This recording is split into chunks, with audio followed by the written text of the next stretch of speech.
What is up, guys? Welcome back to another chapter of the Bible. Today we are reading through chapter 9 of Mark. Let's get on into it.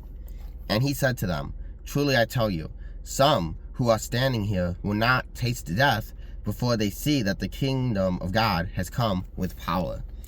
The Transfiguration. After 6 days, Jesus took Peter, James, and John with him and led them up to a high mountain where they were all alone. There he was transfigured before them. His clothes became dazzling white, whiter than anyone in the world could bleach them. And there appeared before them Elijah and Moses, who were talking with Jesus. Peter said to Jesus, "Rabbi, it is good for us to be here. Let us put up 3 shelters, one for you, one for Moses, and one for Elijah."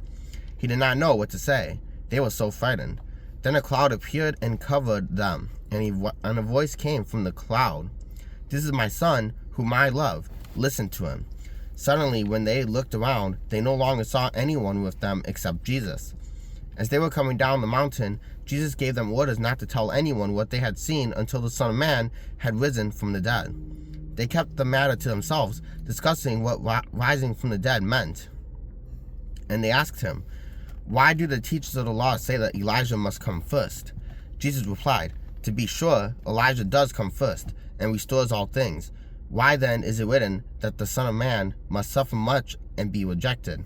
But I tell you, Elijah has come, and they have done to him everything they wished, just as it is written about him." Jesus heals a boy possessed by an impure spirit.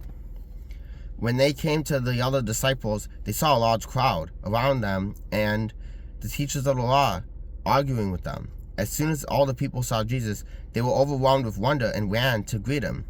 "What are you arguing with them about?" he asked. A man in the crowd answered, "Teacher, I brought you my son, who is possessed by a spirit that has robbed him of speech.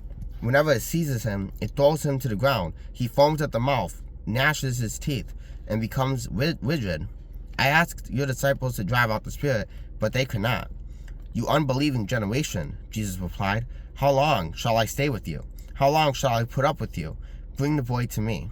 So they brought him. When the spirit saw Jesus, it immediately threw the boy into a convulsion. He fell to the ground and rolled around, foaming at the mouth. Jesus asked the boy's father, "How long has he been like this?" "From childhood," he answered. "It has often thrown him into fire or water to kill him. But if you can do anything, take pity on us and help us." "If you can," said Jesus, "everything is possible for one who believes." Immediately the boy's father exclaimed, "I do believe. Help me overcome my unbelief." When Jesus saw that a crowd was running to the scene, he rebuked the impure spirit. "You deaf and mute spirit," he said, "I command you, come out of him and never enter him again." The spirit shrieked, convulsed him violently, and came out. The boy looked so much like a corpse that many said, "He's dead." But Jesus took him by the hand and lifted him to his feet, and he stood up. After Jesus had gone indoors, his disciples asked him privately, "Why couldn't we drive it out?" He replied, "This kind can only come out only by prayer." Jesus predicts his death a second time. They left that place and passed through Galilee. Jesus did not want anyone to know where they were, because he was teaching his disciples. He said to him, "The Son of Man is going to be delivered into the hands of men. They will kill him, and after 3 days he will rise." But they did not understand what he meant and were afraid to ask him about it. They came to Capernaum. When he was in the house, he asked them, "What were you arguing about on the road?" But they kept quiet because on the way they had argued about who was the greatest. Sitting down, Jesus called the 12 and said, "Anyone who wants to be first must be very last and the servant of all." He took a little child whom he placed among them. Taking the child in his arms, he said to them, "Whoever welcomes one of these little children in my name welcomes me, and whoever welcomes me does not welcome me, but the one who sent me." Okay, that makes sense. "Whoever is not against us is for us." "Teacher," said John, "we saw someone driving out demons in your name, and we told him stop, because he was not one of us." "Do not stop him," Jesus said, "for no one does a miracle in my name can in the next moment say anything bad about me. For whoever is not against us is for us. Truly I tell you, Anyone who gives a cup of water in my name because you belong to the Messiah will certainly not lose the reward. Causing to stumble. If anyone causes one of these little ones, those who believe in me, to stumble, it would be better for them if a large millstone were hung around their neck and they were thrown into the sea. If your hand causes you to stumble, cut it off. It is better to enter life maimed than with 2 hands and go to hell.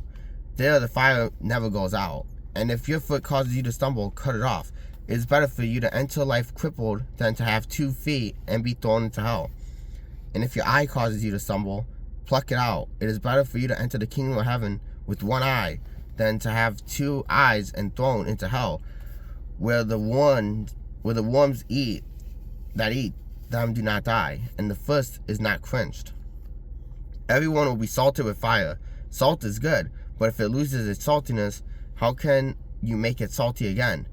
Have salt among yourself and be at peace with each other.